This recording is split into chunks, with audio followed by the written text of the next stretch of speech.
Today my topic is derive second TDS equation. TDS equation find out करने का drive करने का purpose क्या है? TDS equation basically find out या ड्राइव इसलिए की जाती है ताकि हम लोग एंट्रोपी के अंदर चेंज को मेजर कर सकें, और ये चेंज हम लोग मेजर करते हैं प्रेशर और वॉल्यूम के टर्म के अंदर, वॉल्यूम और टेम्परेचर के टर्म के अंदर, टेम्परेचर और प्रेशर के टर्म के अंदर। तो हमारे पास टीडीएस इक्वेशन को मेजर करने का ये पर्पस है, इसलिए हम लोग इसको मेजर करते हैं या इसको ड्राइव करते हैं।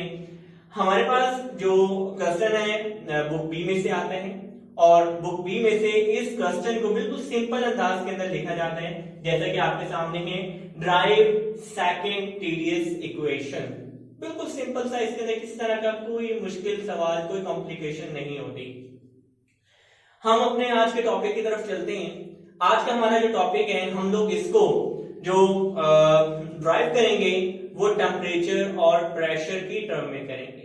तो हमारे पास हम लोग एंट्रोपी को लेते हैं as a function of temperature and pressure, जैसा कि यहाँ आपके पास लिखा भी हुआ है, मैंने यहाँ लिख भी दिया है। If we regard entropy, S जो है यहाँ पर एंट्रोपी को शो कर रहा है, as a function of T जो है वो टेम्परेचर है और P हमारे पास प्रेशर है, of function of temperature and pressure, then entropy is equal to function of entropy is equal to in terms of temperature and pressure. हम लोग यहाँ पर क्योंकि एंट्रोपी को मेजर कर रहे हैं, तो हमें, जैसा मैंने आपको पहले भी बताया था, कि हम लोग यहाँ पर एंट्रोपी के चेंज को देखेंगे। तो मैं क्या करता हूं, यहाँ पर अपनी एंट्रोपी का चेंज ले लेता हूं, जैसा कि मैंने लिखा भी है, by taking change in entropy. Entropy का जब हम चेंज देख रहे होंगे तो हम जानते हैं हमारे पास इन टर्म्स ऑफ टेम्परेचर और प्रेशर दिया जा रहा है। तो जब हम एंट्रोपी का चेंज टेम्परेचर के लिहाज से देखेंगे तो प्रेशर हमारा कांस्टेंट रहेगा, और जब हम लोग एंट्रोपी का चेंज प्रेशर के लिहाज से देखेंगे तो टेम्परेचर हमारा कांस्टेंट रहेगा। यानी एक वेरिएबल होगा तो दूसरा कांस्टेंट होगा। हम लोग लिखेंगे, सिंपल चेंज लेंगे, ds, d हमारे पास स्मॉल चेंज को रिप्रेजेंट करता है। ds is equal to partial s over partial t p dt। तो ये हमारे पास यहाँ पर टेम्परेचर वेरिएबल है और प्रेशर कांस्टेंट है। प्लस मैंने कहा कि हम लोग इसी इक्वेशन के अंदर टेम्परेचर के अकॉर्डिंग भी देखेंगे और प्रेशर के अकॉर्डिंग भी देखेंगे, तो ये दोनों ही हमारे पास आएंगे। Plus change in entropy in term of pressure, और जब आप प्रेशर को वेरिएबल ले रहे हो तो हमारा जो टेम्परेचर है वो इस सूरत में यहाँ पर कांस्टेंट कंसीडर किया जाएगा। हमारे पास, हम जानते हैं, हमने ड्राइव करना है टीडीएस इक्वेशन को। अगर हमने टीडीएस इक्वेशन को ड्राइव करना है तो हमें लेफ्ट साइड पर अपनी इक्वेशन को कंप्लीट करना होगा।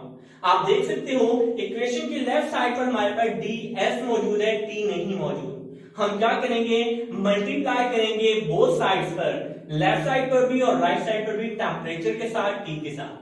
तो आपने क्या करना है, सिंपल इसी इक्वेशन को t से मल्टीप्लाई कर देना है। TDS is equal to t partial s over partial t, p constant, dt plus t partial s partial t और dp। हम इसको इक्वेशन नंबर 1 लिख देते हैं। सिर्फ हमने क्या किया, सिंपल इसी इक्वेशन में t को मल्टीप्लाई किया, और इसके अलावा हमने कोई चेंज यहां पर नहीं किया। आप लोग जानते हैं कि हमारे पास थर्मोडायनामिक्स के अंदर मैक्सवेल रिलेशन बहुत ही ज्यादा इंपॉर्टेंट होते हैं। अगर मैक्सवेल रिलेशन हम देखें तो फोर्थ रिलेशन हमारे पास जो है वो रिलेशन कहते हैं हमारे पास एंट्रोपी का चेंज प्रेशर के लिहाज से बराबर है किसके, वॉल्यूम का चेंज टेम्परेचर के लिहाज से।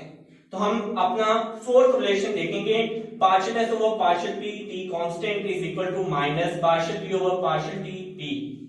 हम लोग इसी वैल्यू को पुट कर देंगे अपनी इस इक्वेशन के अंदर, जिसको हमने इक्वेशन नंबर 1 कहा था।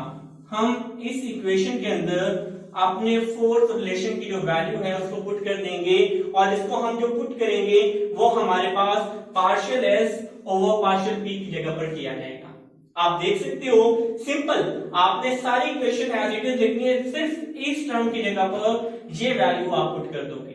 अब क्योंकि यहां पर हमारे पास प्लस साइन है, प्लस साइन को जब आप नेगेटिव से मल्टीप्लाई करोगे तो ये प्लस साइन रिप्लेस कर दिया जाएगा नेगेटिव के साथ। तो हमारे पास इक्वेशन क्या आएगी जब हम इस वैल्यू को पुट करेंगे, आप देखेंगे टीडीएस एज इट इज आपका रहेगा T partial S over partial T P constant dt as it is रहेगा, कोई डिफरेंस नहीं आएगा। यहां मैंने कहा था कि जब आप प्लस को माइनस से मल्टीप्लाई करोगे तो माइनस का साइन आएगा, तो यहां मैंने माइनस साइन कर दिया। t एज इट इज रहा, partial S over partial p की जगह पर मैंने कहा था आपने partial t over partial t p constant लगाना है, तो हमने देखिए सिंपल वही वैल्यू पुट की है इसकी जगह पर।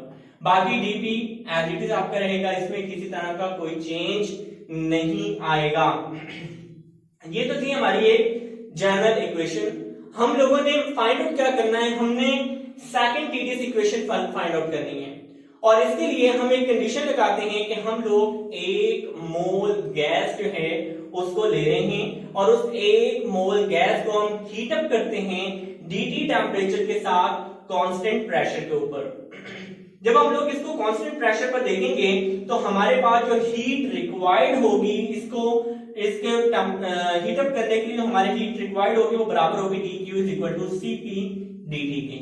आप लोगों ने जब थर्मोडायनामिक्स का स्टार्ट किया था तो हम लोगों ने फर्स्ट और सेकंड लॉज पढ़े थे, और उसके बाद हम लोगों ने यहाँ पर dq की वैल्यू फाइंड आउट की थी। तो ये वही dq की वैल्यू हम लोगों ने यहाँ पर लिखी है कि dq is equal to cp dt। Simple हम क्या करेंगे, सबसे पहले मैं बताता चलूं कि हमारे पास cp क्या चीज है। cp हमारे पास स्पेसिफिक हीट कांस्टेंट है, जैसा मैंने यहां लिख भी दिया है कि ये हमारे पास स्पेसिफिक हीट कांस्टेंट होता है। आप जानते हो कि टेम्परेचर और जो हीट है ये दोनों एक दूसरे के डायरेक्टली प्रोपोर्शनल होते हैं। जब हम डायरेक्टली प्रोपोर्शनल का साइन हटाएंगे तो उसकी जगह पर हमारे पास प्रोपोर्शनैलिटी कांस्टेंट आएगा, और वो प्रोपोर्शनैलिटी कांस्टेंट हमारे पास cp है। इसी तरह हम लोग ये भी जानते हैं कि एंट्रोपी बेसिकली हमारे पास जो होती है वो change in heat per unit temperature. Entropy है क्या चीज, आप लोग जानते हैं एंट्रोपी को। मैंने इसकी डेफिनेशन काफी दफा आप लोगों को पहले बताई हुई है कि किसी भी चीज के अंदर डिस्ट्रक्शन हो जाना, किसी भी चीज के अंदर बिगाड़ पैदा हो जाना एंट्रोपी कहलाता है। इसकी एग्जांपल मैं आपको काफी दफा बता चुका हूं कि अगर मैं एक एग्जांपल लेता हूं, मैं कहता हूं एक दीवार है, मैंने उसको हिट किया तो मैंने उसकी जो वॉल के अंदर मौजूद बिल्डिंग ब्लॉक्स थे, जो ईंटें थी, उनको एक तरतीब की बजाय उनको एक तरतीब से खत्म कर दिया। जब उनकी तरतीब खत्म होगी तो वो इधर उधर बिखर जाएंगी। हम क्या कहेंगे, हम कहेंगे हमारे पास यहाँ पर एंट्रोपी इंक्रीज हो गई है। और आप जानते हैं नेचर में हमेशा एंट्रोपी इंक्रीज होती है, कभी भी नेचर में हमारी जो एंट्रोपी है वो डिक्रीज नहीं हुआ करती। क्यों? उसकी रीजन ये है कि हमेशा हमारे पास हर चीज नेचर में अपने टाइम के साथ साथ डिस्ट्रक्शन की तरफ जाती है, और जैसे जैसे डिस्ट्रक्शन होती जाएगी हम जानते हैं इस डिस्ट्रक्शन के अंदर हमारी एंट्रोपी इंक्रीज होती है। बेसिकली एंट्रोपी का नाम ही डिसऑर्डरनेस है, एंट्रोपी हम कहते ही डिसऑर्डरनेस को है। तो यहां पर हम लोगों ने यही बात की है कि आप अपने हीट को या dq डिवाइडेड बाय टी लेंगे, हम कहेंगे कि हम अपनी हीट का चेंज देख रहे हैं per unit temperature per unit kelvin के साथ। आप जानते हैं टेम्परेचर का जो ऐसा यूनिट है वो केल्विन है। हम इसको थोड़ा सा रीअरेंज करेंगे, dq एज इट इज यही रहेगा, t जो हमारे पास डिवाइड हो रहा है इसको हम लेकर आएंगे ds के साथ, तो हम इसको मल्टीप्लाई कर लेंगे, dq is equal to tds। जब आपके पास ये इक्वेशन बन जाएगी तो हम लोगों ने dq की जगह पर उसकी वैल्यू पुट कर देनी है जो कि हमने यहां लिखी थी कि heat required dq is equal to cp into dt। आप लोगों ने इस dq की जगह पर उसकी वैल्यू पुट करनी है, cp dt is equal to tds as it is रहेगा, कोई चेंजेस आप नहीं करोगे, सिर्फ वैल्यू पुट करोगे। नेक्स्ट हम लोग जानते हैं कि हम लोगों ने यहां पर जब टेम्परेचर को वेरिएबल लेना है तो प्रेशर को कांस्टेंट रखना है। तो मैंने वही बात यहां लिख दी है कि हम लोग यहां पर अगर टेम्परेचर वेरिएबल रखते हैं तो अपने प्रेशर को हम कांस्टेंट करते हैं। जैसे हम प्रेशर कांस्टेंट करेंगे तो डीपी की वैल्यू 0 हो जाएगी। डीपी की वैल्यू जैसे 0 होगी, हम इसको इक्वेशन नंबर 2 जो मैंने ये लिखी थी इस इक्वेशन में मैं पुट कर दूंगा। ये इक्वेशन क्या थी, TDS is equal to T partial S over partial T P constant dt minus T partial V over partial T P constant। और अगर आप यहां पर देखें तो मैंने लिखा था dp, अब मैंने जब यहां बात की dp 0 है तो मैंने उसकी जगह पर 0 पुट कर दिया। जैसे ही मैं 0 पुट करूंगा तो ये पूरी की पूरी टर्म हमारी 0 हो जाएगी। जब ये टर्म आपकी 0 होगी बाकी क्या बचेगा, TDS is equal to T partial S over partial T P dt। अब हम लोग Cp ओवर dt जो हमारी वैल्यू थी TDS की, हम उसी को उठाएंगे यहां से और इस इक्वेशन में पुट कर देंगे। तो मैंने क्या किया, TDS की जो वैल्यू है यहाँ पर Cp dt, इसको उठाया और उसको इस जगह पर पुट किया। जब इस जगह पे मैं पुट करूंगा तो ये कुछ इस तरह टर्म बनेगी कि Cp dt is equal to T partial S over partial T P dt। Next अगली स्टेप के अंदर आप क्या करेंगे, आप अपने इक्वेशन नंबर 2 के अंदर, ये रही हमारे पास इक्वेशन नंबर 2, हम इसके अंदर वैल्यू पुट कर देंगे partial S partial T P dt dt, मतलब इस पूरी टर्म की जो हमारी वैल्यू हम लोगों ने फाइंड आउट की है वो हम यहां पर पुट कर देंगे जो हमारे पास ये है।